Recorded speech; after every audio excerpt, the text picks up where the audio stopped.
Assalamualaikum warahmatullahi wabarakatuh. Salam sehat dan salam demokrasi bagi kita semua. Senang sekali saya dapat menyapa sahabat Bawaslu dalam podcast Bawaslu Kota Pekalongan. Podcast ini hadir sebagai ruang edukasi dan diskusi untuk memberikan informasi yang akurat serta meningkatkan pemahaman masyarakat mengenai kepemiluan dan demokrasi. Pada episode kali ini, kita akan mengangkat tema tidak kalah penting, yaitu kupas tuntas pemuktahiran data partai politik berkelanjutan.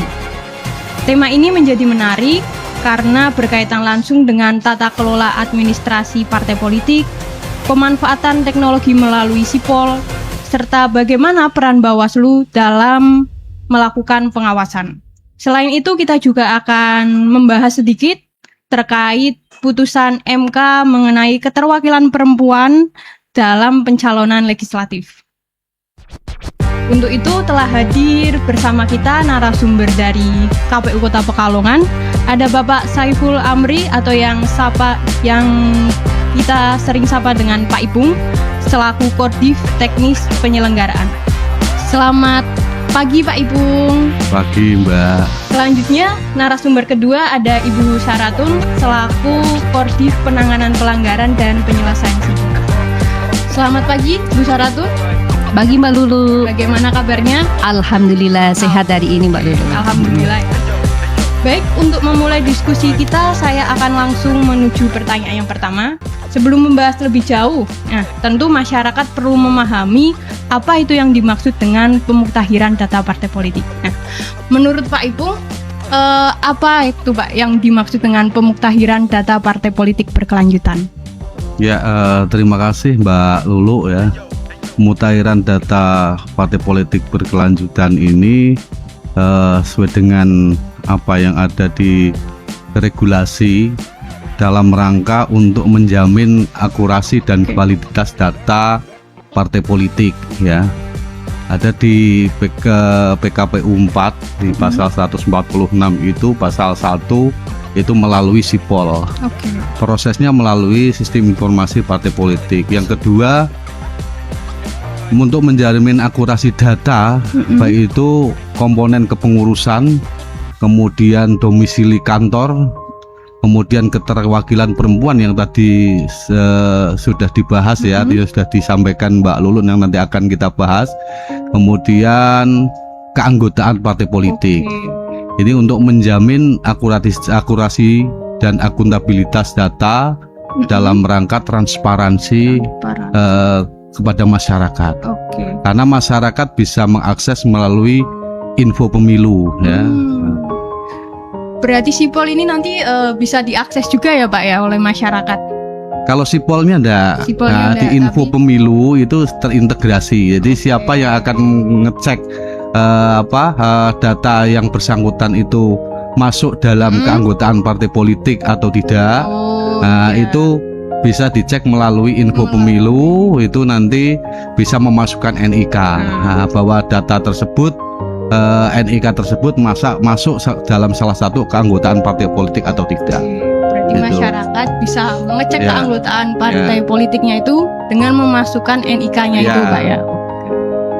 Jadi, nah untuk mekanismenya Pak, mekanisme pemuktahiran data partai politik melalui sistem informasi partai politik atau sipol tadi itu seperti apa Pak? Jadi pemutahiran itu kan updating ya. Iya. Partai politik diberi ruang untuk melakukan pembaharuan. Karena masa kepengurusan partai politik barangkali ada perubahan kepengurusan, kemudian perubahan alamat kantor.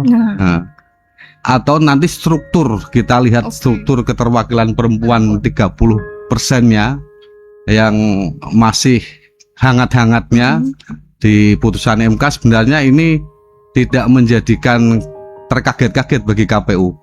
Karena afirmasi action itu kan sebenarnya sudah berjalan itu kan sekurang-kurangnya keterwakilan 30% perempuan. Kalau ini mewajibkan. Tapi di putusan MK yang baru ini ruangnya memang itu di batasan pencalonan. Ya, kalau kita lihat di batasan pencalonan hasilnya itu. Akan tetapi di Undang-Undang Partai Politik, Undang-Undang Nomor 2 tahun 2008 kemudian perubahannya 2011 itu sudah mewajibkan partai politik itu harus berpengurus 30% perempuan. Jadi regulasinya sudah memang sudah tertera Pak ya. Cuma dengan adanya keputusan MK itu jadi lebih istilahnya ya, Lebih diperjelas gitu ya. jelas lagi gitu ya. Baik. Nah, jika bicara mengenai sipol ini tentu tidak hanya berkaitan dengan pengolahan data yang tadi sudah dijelaskan oleh Pak Ibu, tapi juga dari aspek pengawasannya. Ini syaratnya. Bagaimana mekanisme pengawasan Bawaslu terhadap penggunaan sipol ini kan berbasis digital. Oke, terima kasih Mbak Lulu. Ya, bahwa mekanisme pengawasan Bawaslu terhadap sipol itu kita berpegangan pada aturan SE Bawaslu RI nomor 41 tahun 2025 serta Perbawaslu 5 tahun 2022 bahwa mekanisme pengawasannya itu berjenjang Pak Guru, dari Bawaslu RI, Bawaslu Provinsi, Bawaslu Kabupaten Kota. Dan kita itu melalui beberapa jalur, ada jalur digital, jalur koordinasi, verifikasi, terus yang terakhir itu penindakan. Jadi bahwa Bawaslu mengawasi seluruh proses pemutahiran data, verifikasi KPU, yaitu kaitannya dengan kelengkapan, kebenaran data, kesesuaian data partai politik, yaitu yang ada di sipol. Serta fokus pengawasannya tadi juga yang sudah disampaikan dari Pak Ipung bahwa ada 4 komponen fokus pengawasannya, yaitu di kepengurusan, keanggotaan, keterwakilan perempuan, dan alamat tetap. Nah, itu juga fokus dari pengawasan kami ini Mbak Lulu dari Bawaslu. Serta bahwa Bawaslu melalui sipol itu sebenarnya hanya viewer. Iya, jadi artinya bahwa untuk pemantauan perubahan data, terus dashboard, riwayat perubahan serta status verifikasi dari KPU itu kita hanya bisa melihat di tampilan luarnya saja, gitu. Terus selanjutnya kita juga adanya posko pengaduan, jadi artinya kita namanya dicatut itu bisa mengadukan ke posko pengaduannya Bawaslu. Begitu Mbak Lulu. Menarik tadi Bu ya, ternyata bentuk pengawasannya Bawaslu di sipol itu sebagai viewer. Iya, sebagai viewer. Dan juga tadi membuka posko pengaduan masyarakat dan juga partai politik. Iya. Nah, untuk tantangannya ini Bu Sarati. Iya. Tantangan apa yang dihadapi Bawaslu dalam melakukan pengawasan administrasi partai politik berbasis digital tadi? Baik Pak Lulu. Jadi tantangan utama Bawaslu dalam mengawasi administrasi yang berbasis digital di sipol itu keterbatasan akses dan fitur sistem. Sekali lagi bahwa Bawaslu itu hanya sebagai viewer, jadi kita tidak bisa mengubah, tidak bisa mengunduh, terus tidak bisa melihat notifikasi otomatis perubahan data dari sipol tersebut gitu. Terus juga adanya sering gangguan teknis gitu. Jadi untuk di masa saat ini itu dari Bawaslu itu bisa melihat aktivasi ataupun di sipol itu hanya di hari Kamis sampai hari Jumat Pak Ibu gitu. Jadi kemarin kami kan juga pengawasannya per hari, kita pengawasan sipol itu per hari. Kemarin kami lihat di sipol itu tidak bisa dibuka, itu ya Pak Lulu ya. Tapi hari ini bisa. Kami masih mau mencoba untuk hari Jumat, apakah nanti kita bisa melihat ataupun membuka sipol lagi gitu. Juga selanjutnya adanya kadang ada manipulasi atau tidak kesesuaian fakta begitu Mbak Bu. Jadi karena digital itu kan rawan rekayasa gitu ya. Jadi kadang di sistem sipol itu ada manipulasi NIK atau identitas dari warga yang merasa namanya tercatut di data sipol gitu. Terus selanjutnya regulasi. Jadi regulasinya itu karena aturan pengawasan sipol itu belum sepenuhnya mengatur batas akses. Nah itu yang ini tantangan terbesar juga dari Bawaslu kita, regulasinya itu kan belum, karena kita hanya sekali lagi di Bawaslu itu hanya viewer. Gitu. Terus selanjutnya kapasitas dan SDM. Jadi SDM Bawaslu itu terbatas dibandingkan dengan jumlah parpol maupun jumlah keanggotaan khususnya di Kota Pekalongan gitu. Dan selanjutnya koordinasi sebenarnya kalau koordinasi tidak begitu menjadi tantangan karena dari Bawaslu itu sudah kontinu berkoordinasi dengan KPU kaitannya dengan karena saat ini pemutahiran data partai politik berkelanjutan itu kan ada semester 1, ada semester 2 gitu setiap tahunnya. Jadi kami senantiasa selalu berkoordinasi dengan KPU. Seperti itu Mbak Lulu. Menarik sekali ya, Ibu, tadi sudah disampaikan tantangannya ternyata tidak hanya 1-2. Ya. Tantangannya lumayan banyak juga ya untuk Bawaslu.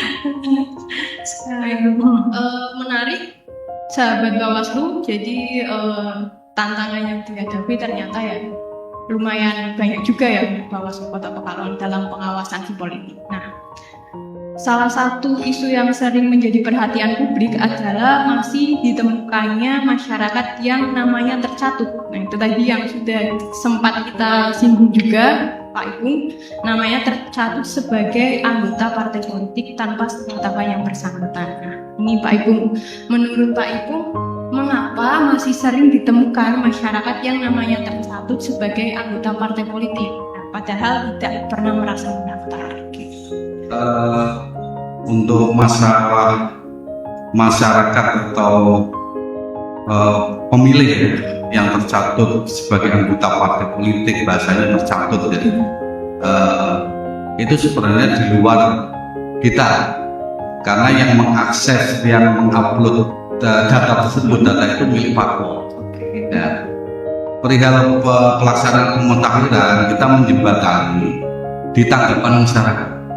Jadi ada hukum tanggapan masyarakat. Jadi jika masyarakat itu merasa bahwa yang bersangkutan itu merasa dicatut dan sudah barang tentu, itu kan kepentingan biasanya, kepentingan ketika dia itu melihat harus bebas dari partai politik, anggota keputusan itu karena kebutuhan kepentingan. Kita pun tidak bisa langsung menjustifikasi dan tidak bisa menghapus secara langsung, karena apa? Ada beberapa bukti juga yang memang betul-betul yang bersangkutan itu sebenarnya anggota partai politik pada saat itu, karena kan sebenarnya 5 tahun.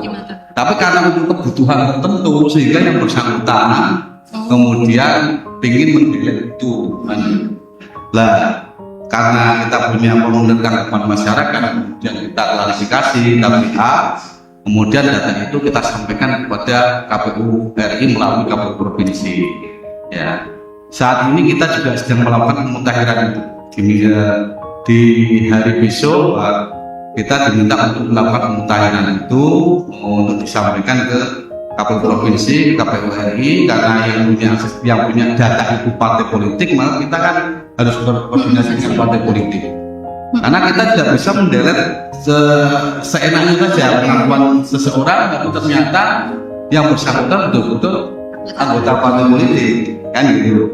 Karena kan kita juga tidak bisa melihat ketika kita tidak melakukan verifikasi faktual. Karena pemutakhiran ini belum ranahnya untuk melakukan verifikasi faktual. Nah, kalau verifikasi faktual kan sudah jelas ada tapi tanda anggota atau tidak, kan gitu. Jadi yang bersangkutan barangkali punya kartu anggota, karena di situ punya kartu anggota. Ketika cek verifikasi kan punya kartu anggota. Karena untuk kepentingan itu ya. Soal di parpolnya. Nah, yang lebih enak bagi masyarakat saran kami untuk bisa melakukan komunikasi yang intens dengan partai politik yang bersangkutan. Nah, nanti disampaikan kepada admin di tingkat pusat atau tingkat provinsi yang menjadi admin sipol. Nah, gitu.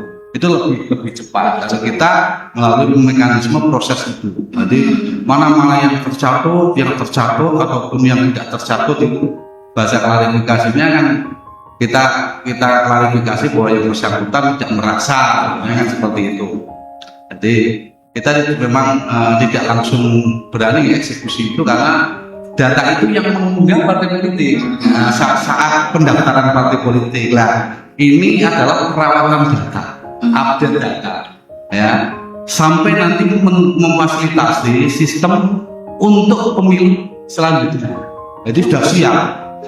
Dan di dalam berita acara kita kalau Bawaslu kita sudah kasih salinannya ya. Itu semua partai politik yang terdaftar di Kemenkumham, bukan cuma partai politik peserta pemilu. Tinggal yang bersangkutan melakukan pemutahiran atau tidak. Yang tidak melakukan pemutahiran, ya kita tidak verifikasi. Itu yang verifikasi, yang melakukan pemutahiran. Ya, pemutahiran terkait dengan keputusan yang sudah muscap barangkali ya partai, kemudian ada yang sudah muscap, sudah ganti pengurus tapi belum sipolnya belum ada. Nah, ini kita koordinasikan dengan partai politik tingkat kota yang sudah berubah kepengurusan untuk supaya segera diupdate di sipol.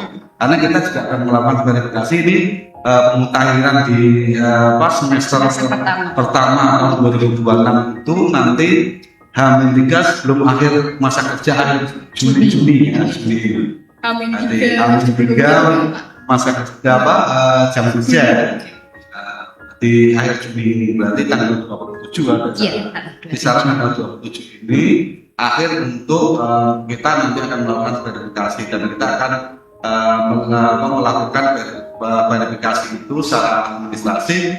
Dan tadi memang di form verifikasinya itu hanya sesuai dan tidak sesuai. Nah, beda dengan ketika pendaftaran partai politik, ya, ada sesuai tidak sesuai, memenuhi syarat dan tidak memenuhi syarat, yang berproses seperti itu. Ada verifikasi faktual memenuhi syarat dan belum memenuhi syarat, tidak memenuhi syarat.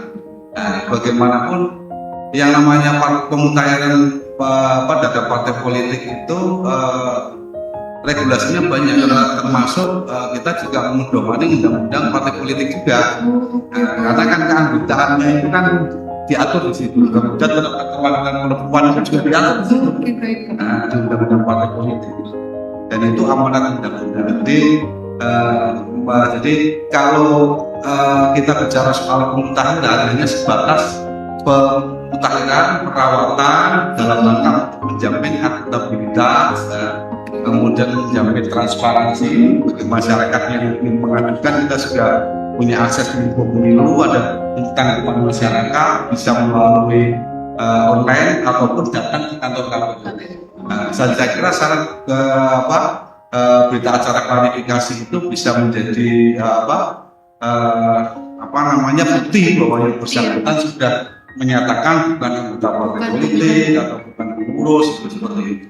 Walaupun di sipolnya masih berproses, ya. Ada memang sebagian kecil yang sudah kita lihat yang sudah terhapus, tapi banyak juga yang belum. Nah, ini masih update, kita diminta untuk bulan ini supaya menyelesaikan di tahun 2004 itu berapa, 2005 berapa yang dicatut ya, termasuk pencatutan kepengurusan, pencatutan keanggotaan, pencatutan keterwakilan perempuan, agama. Jadi nanti bisa dikoordinasikan kembali dan kita nanti akan Bawaslu di masa-masa biasa akhir 2-3-5-9 kalau masih suratnya tapi kalau suratnya itu di 16.00 ya lebih aman. Gambarnya seperti itu. Jadi walaupun secara PKPU kita masih menggunakan PKPU 4 yang perubahan tahun 11 itu yang untuk pendaftaran, kemudian verifikasi administrasi, verifikasi faktual, kan judulnya seperti itu. tapi di situ ada pemutahiran terhadap partai politik. Ini sebatas pemutahiran. Jadi ruangnya itu dalam rangka partai politik semuanya yang kemarin kita bicarakan ini, termasuk yang tidak memutahirkan jumlahnya kalau salah 76 atau berapa Lumayan politik banyak ternyata Pak ya. partai Sampai politik 70. peserta pemilu 2024 dan partai non peserta pemilu 2024. Nah itu tetap kita kasih ruang, KPU RI memberikan ruang untuk melakukan pemutahiran, itu pemutahiran kemudian barangkali ke depan akan mendaftarkan diri sebagai peserta pemilu. Jadi baik itu partai parlemen, non parlemen maupun partai politik yang terdaftar di Kemenkumham yang belum berkesempatan menjadi peserta pemilu 2024. Saya kira itu. Jadi nanti ada tahapannya sendiri, ini kan belum tahapan, hanya melakukan pelahiran. Kita itu memfasilitasi partai politik yang nanti akan ikut berkontestasi di pemilu 2029 sudah mempersiapkan segini berapa jumlah keanggotaan. Apalagi ketika kita bicara soal sistem Cantillon ya, artinya keanggotaan per 1000 atau 1000 ya, kemudian samplingnya menggunakan nanti verifikasi faktual ya, verifikasi administrasi faktualnya menggunakan Cantillon yang angkanya statis ya, yang kadang partai politik itu mengaktif anggotanya 1000 sekian, tapi sampelnya misalkan 200 berapa, itu kan anggotanya nanti sampel itu akan dihitung sama KPU RI masuk ke kabupaten kota, ini berapa jumlahnya partai berapa, nanti yang akan dijadikan sampel untuk melakukan verifikasi faktual. Yang verifikasi faktual itu yang nanti akan melakukan yang bersangkutan itu sebagai anggota partai politik kan tidak. Banyak kemarin yang sempat yang pemilu 2024 banyak yang TMS ya. Ada yang bukan, kita menyampaikan kepada partai politik di masa misalkan perubahan, mereka menambah lagi keanggotaan untuk kita lakukan verifikasi. Jadi itu mekanisme yang nanti menuju jelang yang pemilu yang tepat ini. Intinya ini merawat yang kemarin sudah ada ya. Kemudian untuk persiapan baik itu kepengurusan dengan kabupaten kota yang di situ kesesuaiannya 50% plus ya kecamatan yang ada, kita itu 4 minimal 3 di kepengurusan kecamatan itu, dan provinsi 75% ya tentang wilayah kabupaten kota. Karena kita juga ingin menyampaikan itu supaya partai itu siap. Jangan-jangan nanti di kepengurusan tingkat provinsi ketika mengajukan di masing-masing kabupaten kota hanya 75% ketika diverifikasi faktual ternyata salah satu kabupaten kota ada yang tidak lolos, jadi TMS seluruh Indonesia. Efeknya seperti itu. Efeknya bisa seperti itu Pak ya. Efeknya sejam itu ya. Jadi saya sih berharap kepada semua partai politik untuk bisa mempersiapkan bagi masyarakat yang memang memang itu ada persoalan di catutnya di dalam keanggotaan partai politik yang betul tercatut ya. Itu bisa menyampaikan kepada masyarakat ke KPU maupun melalui pengaduan yang langsung diakses.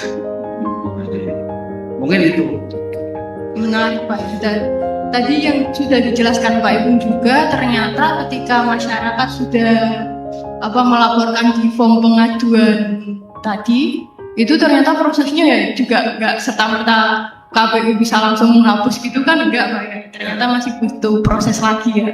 Jadi kita itu hanya menyediakan ruangnya, sipolnya. Nah, mereka difasilitasi untuk memasukkan data tersebut.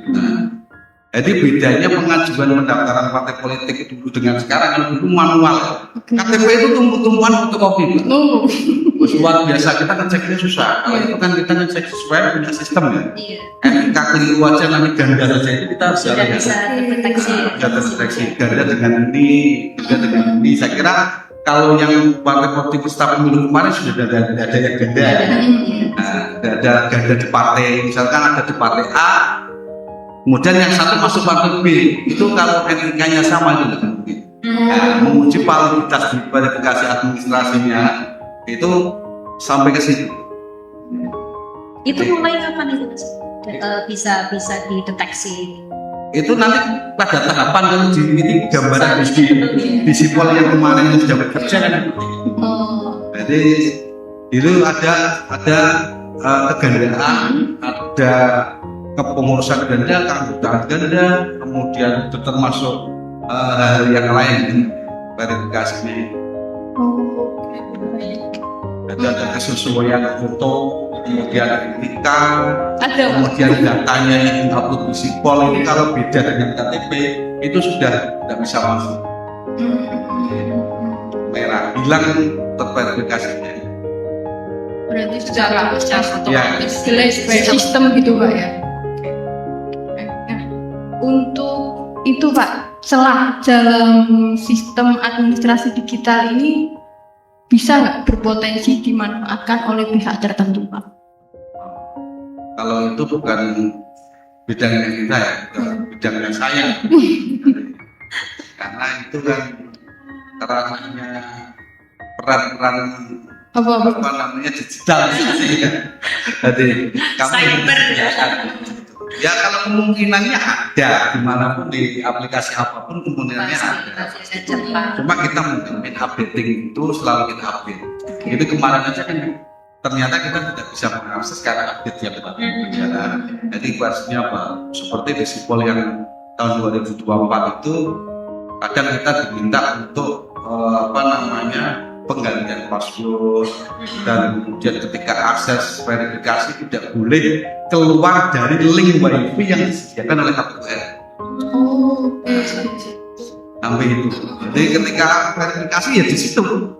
Bahasa itu mungkin juga ikut pernah ikut di sana. Mungkin di situ udah ada verifikasi di luar ya, bisa di luar pakai akses WiFi-nya yang lain gitu. Itu pun difasilitasi WiFi yang difasilitasi oleh KPUR. Bukan yang WiFi punya KPU kota yang pakai bisnet itu kan langsung WiFi-nya langsung dari KPUR. Itu untuk menjaga keamanan. Iya. Biar tidak ada celah-celah yang bisa dimanfaatkan. Itu gambarannya. Menarik ya bagi sahabat Bawaslu Kota Pekalongan. Nah, selain dari sisi penyelenggara, pengawasan terhadap potensi pelanggaran juga menjadi hal yang sangat penting ya. Nah, ini menurut Bawaslu sendiri, Saratun, apa tadi kan sudah dijelaskan versi dari KPU sebagai penyelenggara teknis. Dari Bawaslu sendiri, titik yang paling rawan terjadinya pelanggaran dalam proses pemutahiran data partai politik ini apa? Ya, terima kasih Mbak Lulu. Sebenarnya tadi sudah dijawab sama Pak Ipung, artinya bahwa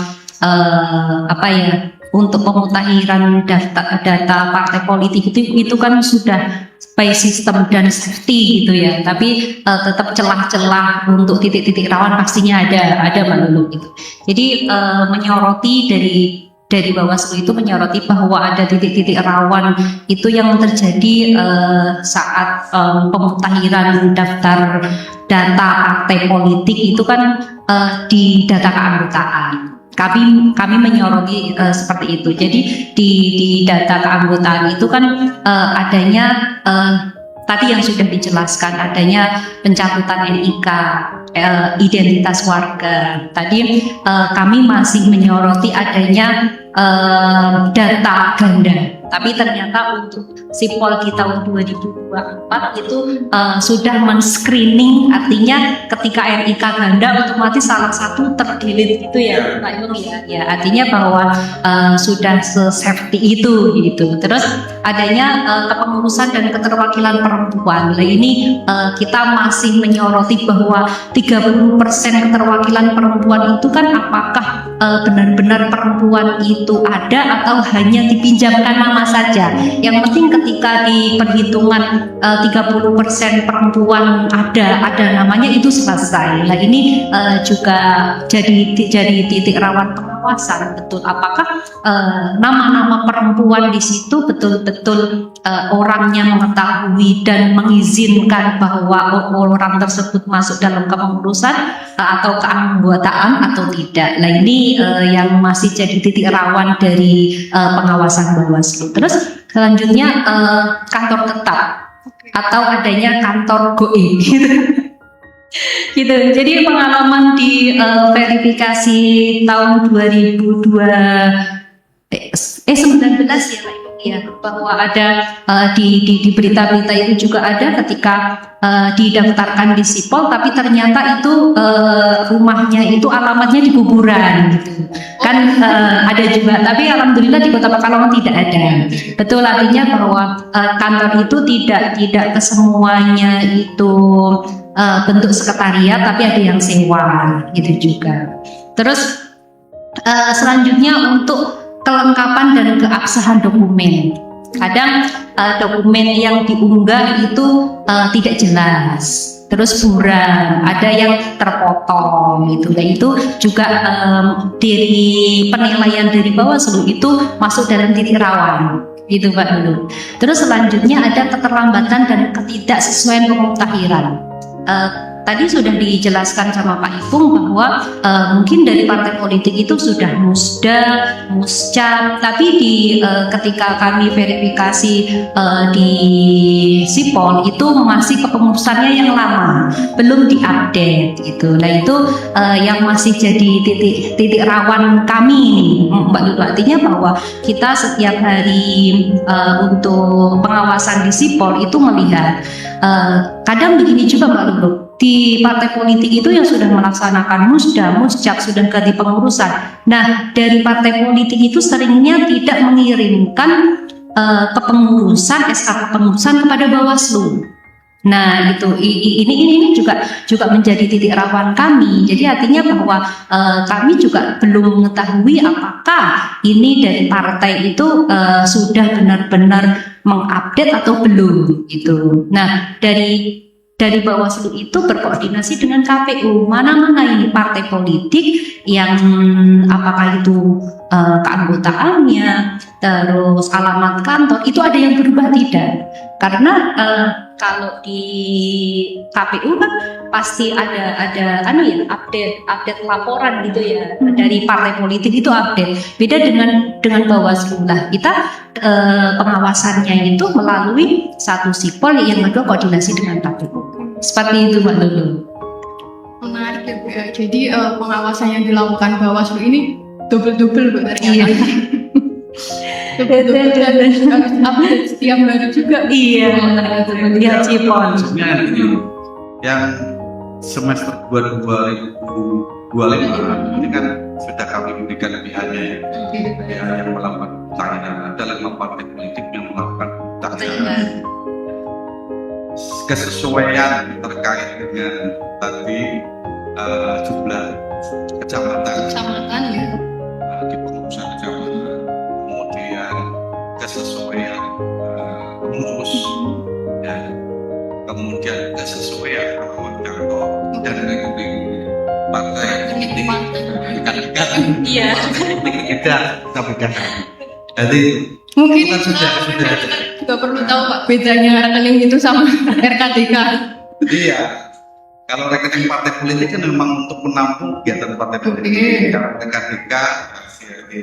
RKDK itu kan rekening khusus untuk pendana kampanye, saat kampanye. Jadi supaya masyarakat tahu. Sudah tahapan itu Mbak Lulu. Ada 5 partai politik yang sudah melakukan pemutahiran di semester 2 tahun 2026 itu kita masih menunggu yang semester 1 2026 ini. Jadi ada perubahan, ada tidak. Kalau secara kepengurusan yang SK yang diberikan langsung kepada KPU ada beberapa partai secara sopel sudah dikirimkan ke kami, cuma kita belum verifikasi update-nya di Sipol. Karena kan kita nanti akan melakukan verifikasi kesesuaian itu paling itu tanggal 27. Nanti kan akan kita cetak BH ya, nanti sesuainya itu sesuai atau tidak sesuai. Antara data yang input di Sipol itu mempengaruhi juga. data yang diinput di Sipol dengan SK yang ada. Nah, karena di verifikasi itu kan harus sesuai ya, nama ini M, nah ini namanya Mo. Nah, tulisannya di Sipolnya M saja, ternyata di SK-nya Mo. Nah, ini kan tidak sesuai. Nama kepengurusan sekretaris tidak sesuai, nanti akan ada catatan seperti itu. Itu gambarannya. Kami berharap juga partai politik, harapannya Bawaslu juga sebagai mitra kami juga bisa mengawasi dan menyampaikan masukan kepada partai politik dalam proses penginputan Sipol. Ya, kita ya juga tidak tahu ya, mereka punya akses sebagai admin yang nanti akan melakukan pemutakhiran atau tidak. Dengan kota ini juga persoalannya itu. Memang ada yang beberapa partai yang memang punya akses itu, tapi rata-rata di pemutakhiran itu domainnya di admin partai politik tingkat pusat sama wilayah seperti itu. Itu ada, karena kan juga di peraturan Sipol itu kan pengajuannya itu kan ke KPU RI ya, kemudian diberikan akses untuk melakukan pemutakhiran itu. Nanti bisa juga nanti KPU partai tingkat pusat memberikan ruang kepada partai di tingkat provinsi ataupun kabupaten kota. Nah, dengan akses operator ya. Jadi itu cara kerjanya di Sipol itu seperti itu. Jadi masih kita tunggu ya update pastinya di BI ya, nanti kita tetap berdasarkan Sipol. Nah, kalau SK masih belum update ya kita sampaikan bahwa mereka tidak melakukan pemutakhiran, jadi masih secara Sipol kepengurusannya masih urusan yang lama. Kan juga di pengurusan partai politik itu prosesnya berbeda-beda. Artinya proses di adminnya itu ada yang provinsi beri mandat untuk melakukan pemutakhiran, ada yang itu kewenangannya admin di tingkat pusat. Berarti tetap yang menjadi patokan itu nantinya tetap di Sipolnya Pak ya? Iya. Ternyata semakin menarik ya sahabat Bawaslu pembahasan pada pagi hari ini. Nah ini untuk syarat tunggu tadi sudah dijelaskan juga sempat disinggung oleh Pak Ibu tentang Bawaslu ini sebagai mitra KPU. Nah, bagaimana upaya Bawaslu sebagai langkah pencegahan sebagai mitra dari KPU ini, langkah pencegahan terjadinya pelanggaran pada tahapan pemutakhiran data partai politik? Oke, siap. Terima kasih Mbak Lulu bahwa betul tugas dari Bawaslu itu kan pencegahan, pengawasan, pencegahan, penindakan gitu. Jadi kita lebih mengutamakan pencegahan terlebih dahulu daripada menindak. Oke, jadi untuk langkah pencegahan yang dilakukan oleh Bawaslu itu terstruktur, berjenjang, dan gabungan antara persuasi, teknis, hingga pengawasan nyata itu. Kita melakukan pengawasan baik itu melalui Sipol dan koordinasi dengan KPU. Gitu. Terus kita berpedoman kepada sekali lagi SD Bawaslu nomor 41 tahun 2025, gitu, bahwa kita akan melakukan sosialisasi, edukasi terhadap pemutakhiran syarat sah terhadap partai politik itu. Kami selanjutnya kita akan mengirimkan himbauan kepada partai politik bahwa untuk melakukan pemutakhiran data partai politik di semester 1 tahun 2026 gitu. Terus juga kita melakukan pengawasan berkelanjutan. Artinya kita melakukan pengawasan melalui Sipol gitu. Karena kan ini kita pengawasannya kan masih Sipol gitu ya Mbak Lulu ya. Tadi sudah disampaikan dari Pak Ipung bahwa masing-masing partai politik itu kan mempunyai mekanismenya masing-masing. Artinya bahwa mereka apakah mempunyai admin untuk pemutakhiran data partai politik itu, baik itu di kabupaten kota, provinsi, ataupun langsung di pusat gitu. Nah ini juga kita bisa menghimbau kepada partai politik untuk memutakhirkan data di semester ini, di semester 1 gitu. Terus yang selanjutnya itu verifikasi kesesuaian. Kami dari Bawaslu bersama KPU itu bersilaturahmi ke partai politik ya, Pak Ibung ya. Kita verifikasi bahwa kesesuaian dengan alamat, apakah alamat yang ada di sipol itu sesuai dengan alamat yang untuk sekretariatan. Gitu, betul. Jadi tidak semua dari partai politik yang ada di Kota Pekalongan khususnya itu ada 18 itu mempunyai kantor tersendiri atau kantor sekretariatan. Gitu. Ada yang kantornya di rumahnya gitu ya, gitu. Jadi artinya bahwa kita sudah berupaya, ya bahwa untuk verifikasi itu kita sudah melakukan. Gitu. Terus yang selanjutnya koordinasi. Sekali lagi kami menguatkan tentang koordinasi begitu Mbak Lulu, karena bahwa dengan koordinasi apapun permasalahan ataupun tentang permasalahan ataupun update partai politik, ketika kita melihat sipol itu pergerakannya tidak bergerak, itu kita tetap koordinasinya dengan KPU gitu. Oke. Yang selanjutnya itu kita lebih ke pengawasan partisipatif. Kita membuka posko aduan. Jadi artinya bahwa masyarakat itu jika merasa namanya tercatat bisa melaporkan ke Bawaslu. Gitu, melaporkan Bawaslu. Nanti kami juga pada akhirnya kita juga akan berkoordinasi dengan KPU gitu, karena kan untuk pelaporan kaitannya dengan pencatutan itu kan berita acara verifikasinya kan ada di KPU itu ya begitu Bang. Berita acara klarifikasi ada di KPU, nanti tetap eksekutornya itu dieksekusi apakah di partai politik langsung atau dari KPU kota kabupaten melalui KPU provinsi dan nanti akan ke KPU RI. Seperti itu Mbak. Ternyata lumayan banyak juga ya langkah pencegahan yang dilakukan oleh Bawaslu Kota Pekalongan dalam tahapan pemutakhiran data partai politik berkelanjutan. Nah, sahabat Bawaslu, selain membahas pemutakhiran data partai politik berkelanjutan, ini juga ada isu yang tak kalah penting tentang putusan Mahkamah Konstitusi terkait keterwakilan perempuan dalam pencalonan anggota legislatif.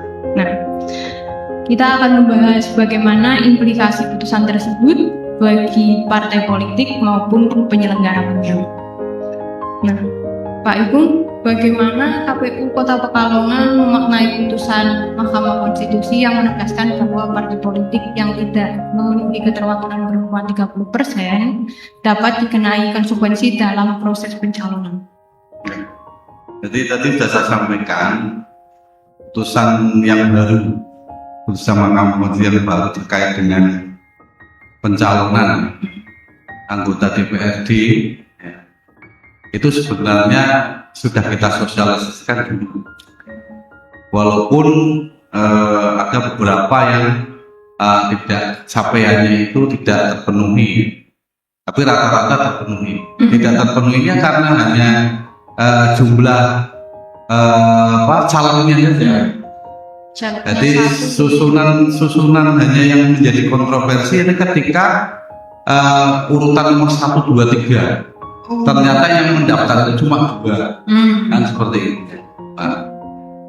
Bagi kami ini kita tekankan kepada partai politik dan nanti Bawaslu juga sebagai pengawas harus secara intens komunikasi dengan partai politik. Di samping makna pencalonan 30% perempuan yang sekarang menjadi wajib dan berimplikasi pada pembatalan. Jadi sebenarnya dulu juga seperti itu. Jadi kalau susunannya 1, 2, 3 harus ada perempuannya 1. Ya. Kalau yang 1 perempuan yang mundur saja, kemudian pencalonan yang 1, 2 batal. Ya kan? Itu terjadi. Itu sudah terjadi dan ini ditekankan dengan putusan MK tersebut. Di samping itu soal 30% perempuan di struktur keputusan partai politik. Di Undang-Undang Nomor 2 tentang tahun 2008 tentang Undang-Undang Partai Politik itu sudah mengenai sebenarnya. Jadi dan itu wajib ya itu. Jadi dari dulu itu sebenarnya ada. Maka sejak 2009 dinyatakan afirmasi action itu dimulai, itu mulai peran perempuan di dalam pemerintahan, pencalonan anggota DPR itu dimaknai ya, kalau dulu kan masih kurang-kurangnya, ini menjadi wajib. Nah, nanti kami sebagai penyelenggara pemilu ya kita harus melaksanakan putusan itu, mau tidak mau, resiko apapun ya harus kita siap mengawal putusan Mahkamah Konstitusi tersebut. Bagaimanapun itu produk hukum yang harus kita hati-hati, dan saya yakin Bawaslu juga akan mengawasi betul ketika nanti pada proses pencalonan KPU mau seperti apa, mau dopeng bagaimana kan, seperti itu tidak mungkin itu. Artinya kita punya komitmen dulu seperti itu ya, sehingga di kebijakan ataupun di peraturan-peraturan itu harus kita laksanakan dengan baik dan kita kawal bagaimana proses demokrasi ini bisa berjalan sesuai dengan kaidah hukum yang ada. Saya kira itu. Saya kira kita punya komitmen bersama antara KPU dengan Bawaslu yang menjadi mitra kerja ya. Kita sudah bersinergi bersama di pemilu 2024 ke depan juga. Saya kira teman-teman KPU dan Bawaslu akan bersinergi lagi dalam mengawal proses demokrasi ya, yang nanti pada pelaksanaan pemilu 2029. Menurut Pak Ipung nih, implikasi teknis yang harus disiapkan partai politik setelah adanya putusan MK tersebut itu apa saja, Pak? Untuk partai politik. Kalau sebenarnya kan kalau itu di ranahnya partai politik, kita hanya menghimbau saja, berharap ya. Artinya supaya melaksanakan putusan itu aja kan jelas kan, konsekuensinya kan ada. Ketika tidak memenuhi syarat di dapil tersebut, maka itu kan dibatalkan kan pencalonannya. Kan seperti tadi yang saya sampaikan, ada caleg 3. Nah, di satu dapil ini perempuan semua. Dalam satu dapil partai politik di pencalonannya akan menjadi batal. Yang 2/3-nya itu batal. Itu sebenarnya kan sama. Cuma ini menegaskan saja kan. Jadi harapan kita kalau dulu kan di PKPU itu ya Mbak, kalau ditegaskan di PKPU. Nah, ini melalui putusan MK, apalagi ini putusan MK lebih jelas ya, bagaimana partai politik dalam proses pencalonan nanti dapat mentaati ketentuan di putusan MK 128 tersebut. Jadi saya kira partai politik akan paham lah. Karena konsekuensinya dibatalkan. Gugur kan? Gugur. Maka mereka akan berhati-hati.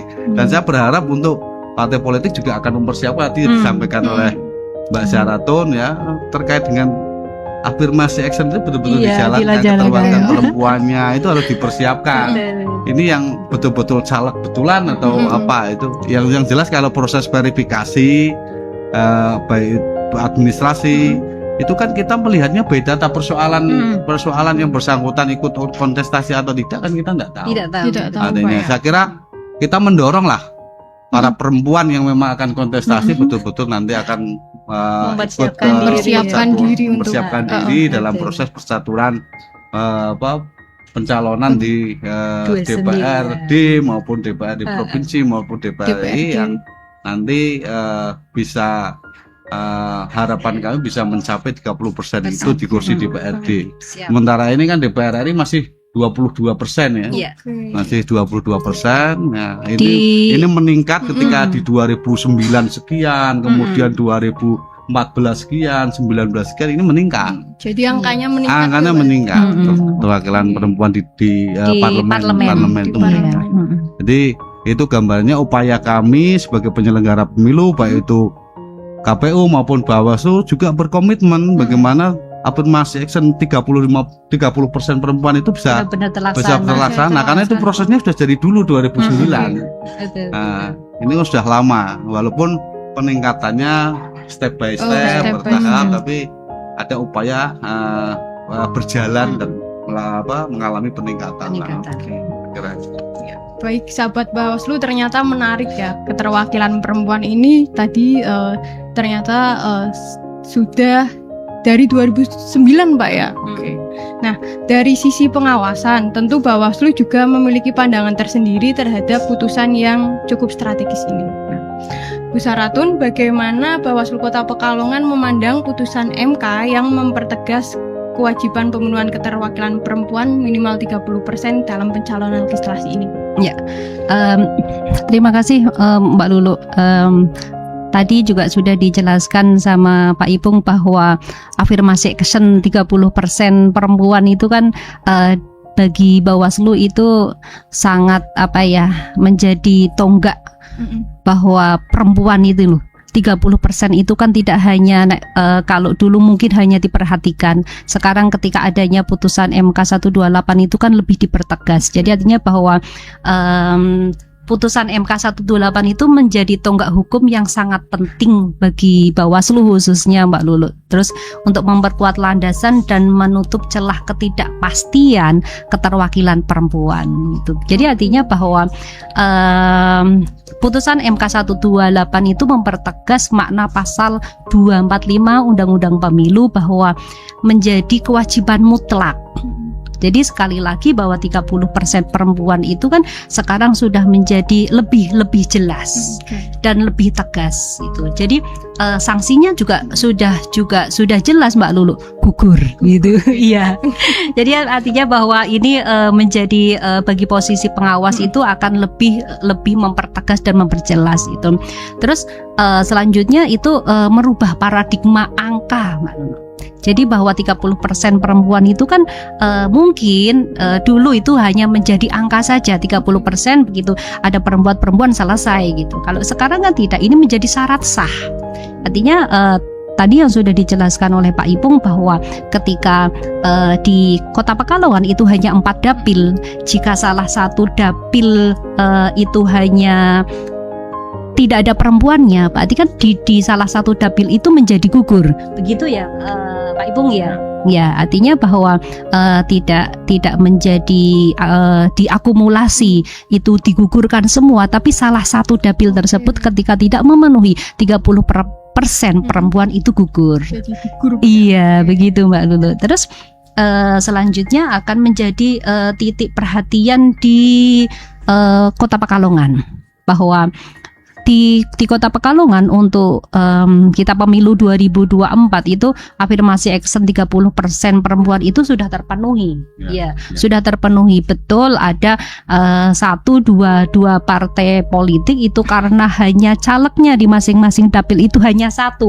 Gitu ya. Lah itu mungkin di 2024 itu masih menjadi penghitungannya berarti ke atas gitu ya Pak Ipung ya. Artinya bahwa 1 di laki itu masih bisa menjadi caleg, itu tidak gugur. Beda nanti di 2029 atau nanti di pemilu selanjutnya bahwa ketika afirmasi action 30% perempuan tidak terpenuhi, jelas otomatis gugur gitu. Terus ini Mbak Lulu, jadi ketika nanti diberlakukannya putusan MK 128 itu kan Bawaslu nih sebagai pengawas itu kita sudah ancang-ancang sudah mempersiapkan jika adanya potensi sengketa. Itu Mbak Lulu sebenarnya ketika ini akan menjadi celah selanjutnya nih gitu. Kita harus mempersiapkan nih bahwa nanti bisa jadi itu akan ada potensi sengketa. Jadi ketika nanti ada potensi sengketa, kita dari Bawaslu sudah mempersiapkan Mbak Lulu, sudah mempersiapkan. Artinya kita sudah mempersiapkan untuk kita mempersiapkan putusan MK itu menjadi landasan hukum, gitu. Terus juga kita mempersiapkan untuk alur PSPP. Kita mempersiapkan Perbawaslu 922. karena kita masih menggunakan itu. Belum nanti ketika ada perubahan undang-undang pemilu gitu, kita mengikuti regulasinya aja gitu. Terus selanjutnya kita tentunya transparansi. Ya, jadi kita publikasi proses sengketa tersebut kita publikasikan bahwa jadi tidak ada suudon antara masyarakat itu terhadap Bawaslu gitu. Terus sekali lagi koordinasi dengan KPU gitu. Tentunya kami dari Bawaslu akan mensosialisasikan tentang putusan 128 gitu. Kami yakin dari masing-masing partai politik itu juga sudah isu-isu ini kan masih hangat-hangatnya. Mereka pasti sudah bisa menelaah apa sih itu putusan 128 gitu. Jadi artinya bahwa mereka mempersiapkan untuk perempuan itu kan dari jauh-jauh hari. Saat ini ketika nanti kita belum tahu nanti apakah mekanismenya kita menggunakan pemilu lokal, pemilu nasional gitu ya Mas Ipung ya gitu. Jadi artinya bahwa ketika apakah nanti pemilu di 2009, pemilu di 31 itu perempuan itu sudah dipersiapkan. Artinya bahwa 30% perempuan itu benar-benar ada orangnya gitu Mbak Lulu, tidak hanya sekedar nama gitu. Itu begitu Mbak Lulu untuk bagaimana memaknai tentang putusan MK 128 seperti itu Mbak Lulu. Menarik sekali Bu ya, tadi dijelaskan juga kalau perempuan itu tidak hanya sekedar nama gitu ya. Betul, jadi benar-benar ada orangnya. Ada orangnya. Nah, sahabat Bawaslu, tak terasa kita ternyata sudah di penghujung acara ya. Oke, siap. Pembahasannya cukup menarik sekali sampai nggak terasa sudah di penghujung acara. Nah, sebelum kita akhiri pada podcast kali ini, kami persilakan untuk masing-masing narasumber menyampaikan closing statement atau pesan singkat. Nah, untuk Pak Ipung, silakan Pak, monggo. Ya, terima kasih. Pada prinsipnya kami selaku penyelenggara pemilu, KPU mentaati hukum yang ada ya. Jadi sambil kita menunggu adanya revisi undang-undang pemilu. Pembahasan ini kan kita masih menggunakan undang-undang pemilu, undang-undang nomor 7 tahun 2017 sambil kita menunggu ke depannya. Masih gambarannya seperti itu. Jadi kami sih berharap bahwa kontestasi baik itu nanti opsi putusan MK kaitannya dengan pemilu nasional dan pemilu lokal, nanti formasinya nanti seperti apa ya. Nanti kita tunggu revisi undang-undangnya. Saya kira akan ada revisi di situ. Mekanismenya nanti seperti apa, proses pemilihannya seperti apa, sistem pemilunya masih utuh atau tidak. Kemudian sistem pemilihannya masih utuh atau tidak. Ya, ada sistem pemilu, ada sistem pemilihan. Karena dulu juga pernah ada sistem pemilihan yang menggunakan coblos kemudian centang. Kemudian bisa jadi nanti ada beberapa yang mengusulkan untuk menggunakan sistem teknologi, ya kan? Pakai aplikasi gitu ya. Ataupun apa? Ya itu kan wacana-wacana yang berkembang ya, yang masih dirumuskan oleh Komisi 2 dan harapannya ke depan pemilu di 2029 maupun pemilu nasional maupun pemilu lokal itu bisa berjalan lebih baik tentunya dari pemilu-pemilu sebelumnya. Saya tidak menganggap dari pemilu 2024 tapi dari pemilu-pemilu sebelumnya.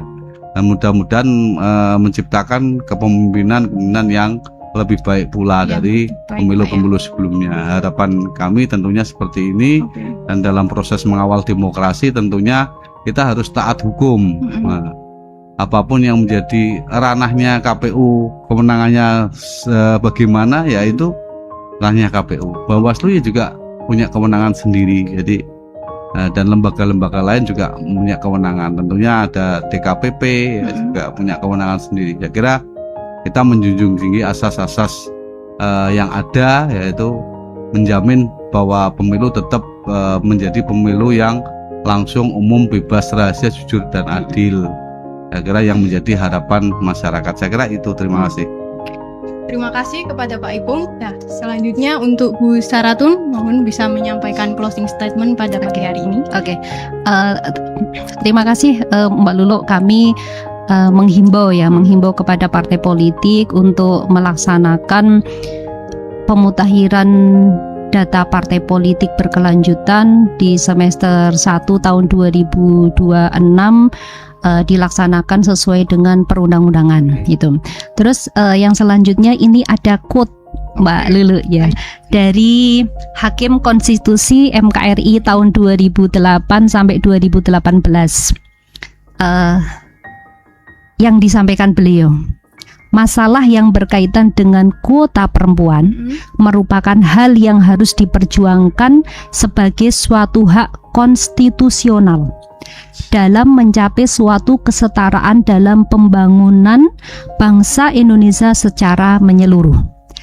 Hal tersebut merupakan suatu kewajiban bagi pemerintah dan pembentuk undang-undang untuk mengatur dan melaksanakannya. Maria Farida Indrati. Terima kasih. Baik, luar biasa sekali. Baik, terima kasih atas waktu dan pemikiran serta informasi yang disampaikan para narasumber pada podcast kali ini. Semoga apa yang kita diskusikan bersama dapat memberikan pemahaman yang lebih baik kepada masyarakat mengenai pemuktahiran data partai politik berkelanjutan, serta menginformasikan kepada masyarakat tentang peran Bawaslu dan KPU dalam menjaga kualitas demokrasi. Saya selaku host mewakili narasumber dan seluruh kru yang bertugas menyampaikan permohonan maaf apabila dalam pelaksanaan podcast terdapat kekeliruan dan hal-hal yang kurang berkenan. Terima kasih dan jangan lupa untuk menyaksikan podcast Bawaslu Kota Pekalongan pada episode selanjutnya. Wassalamualaikum warahmatullahi wabarakatuh. Waalaikumsalam. Bersama rakyat awasi pemilu, bersama Bawaslu tegakkan Keadilan pemilu.